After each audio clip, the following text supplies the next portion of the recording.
Hey everybody, today I am going to be reviewing The Long Walk. This was directed by Francis Lawrence. This is a Stephen King novel adaptation, and that is quite apparent early on in the movie. This is kind of like a combination between Stand By Me and maybe Squid Game. And, it's a morality play that forces us to look at very heavy ethical dilemmas while kind of filtered through the coming-of-age lens. So it's very quintessential Stephen King, I would say. The Long Walk is about quite literally a long walk. It is like a dystopian competition where all of these teenage boys enter it to win. The objective here is to keep walking for miles and miles and miles while maintaining a certain steady pace for the most part, and the last one standing wins. So the time and place of this movie for me was a little bit shaky, where I felt confused. Maybe I missed something, but this dystopian future feels more like a barren post-World War II era America that is kind of gutted of its former glory days. But it can also be quite reminiscent of modern times. So it's like a weird combination of like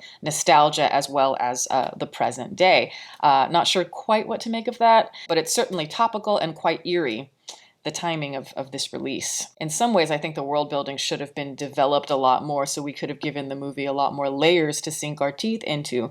But at the same time, I kind of liked the thinness of the world building because it gives it almost like this black box theater quality where it's intimate. This movie understands, I think, that the focus is on the ensemble of actors, and the performances here are all fantastic. I mean, surprisingly fantastic across the board when it comes to the young boys. The commitment to the emotion from everybody went above and beyond, in my opinion, and the camaraderie that they all have, just the natural ebb and flows in the dialogue, the humor, it felt effortless. I couldn't get enough of it. It was very reminiscent to me of the chemistry that you see from the four boys in the movie Stand By Me. There is not a weak link in that film either, and when you see that first scene with the boys, all that camaraderie, it's like you instantly care about them. They're likable, lovable even, and you want to follow them on this odyssey. This movie has a super similar quality to it. This movie commands your attention in the first few minutes. I would even say the first 20 minutes before you see the title, The Long Walk, are so solid,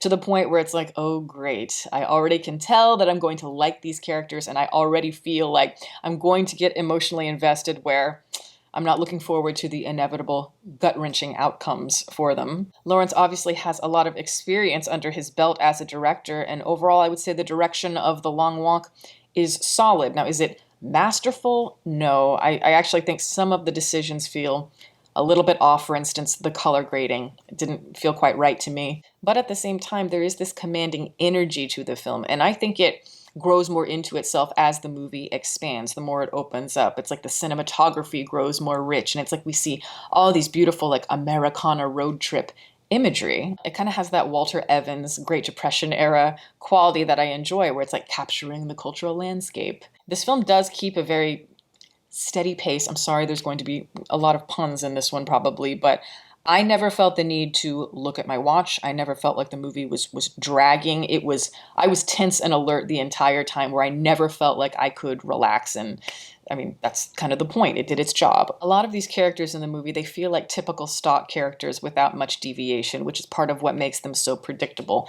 But at the same time, it's like the dialogue and the chemistry, again, between the actors, the performances, it keeps the characters from falling too hard into the cliches, too much into the stereotyping. For me, it is Cooper Hoffman, who is the son of the late, great Philip Seymour Hoffman, and David Johnson, who give standout performances in this, particularly David Johnson. And that's important because these two are the leads, but they play two best friends here who grow with each other, through each other. Let me tell you, without strong chemistry between these two characters, and particularly these two performances, you ain't got nothing. You don't have a movie, but these two have it in spades. It's like they have this humanity and this honesty and this rawness. It's glorious to see. It's the kind of relationship, the kind of friendship I think that a lot of boys could relate to, honestly. Friendship really isn't celebrated enough in popular culture, in movies, the way that romance is. So when I see it done well, I'm excited by it. Honestly, the only actor that I really didn't care for in the entire film was,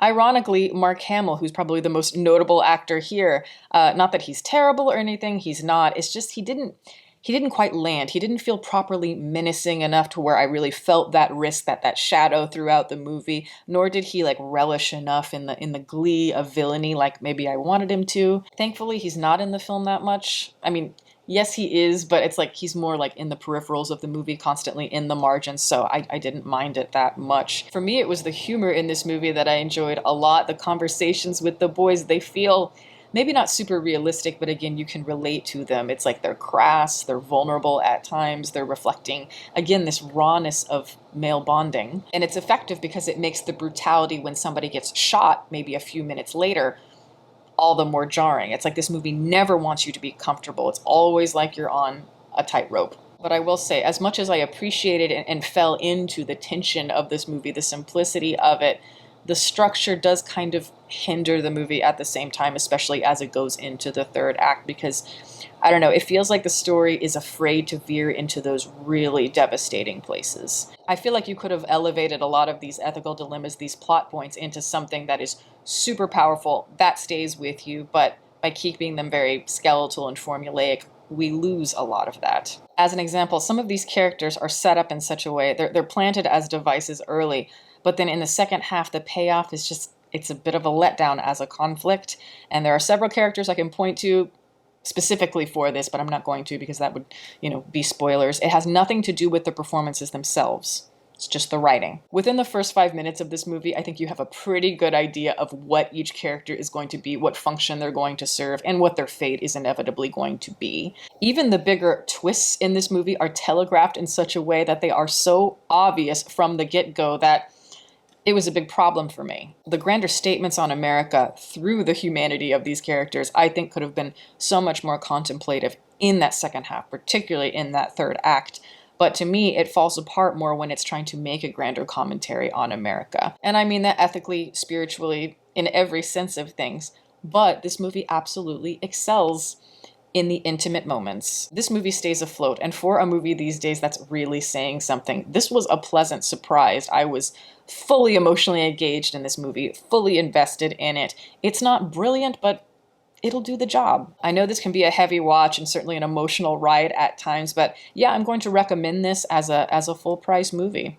But that is my review. Thank you guys so much for watching. I'm going to plug my website as always. It is deepfocuslens.com. I'm an artist. I do commissioned portraits, and I also sell prints of my work.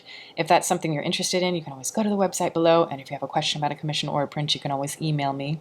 My email is in the description box below as well. Also, I'd like to give a shout out to my patrons who are fantastic. Guys, thank you so much for your support. Welcome to any new members. If you are interested in supporting, the link for that is below, as well as the rest of my social media information. You can watch my videos here, and you can subscribe if you'd like. Catch you next time.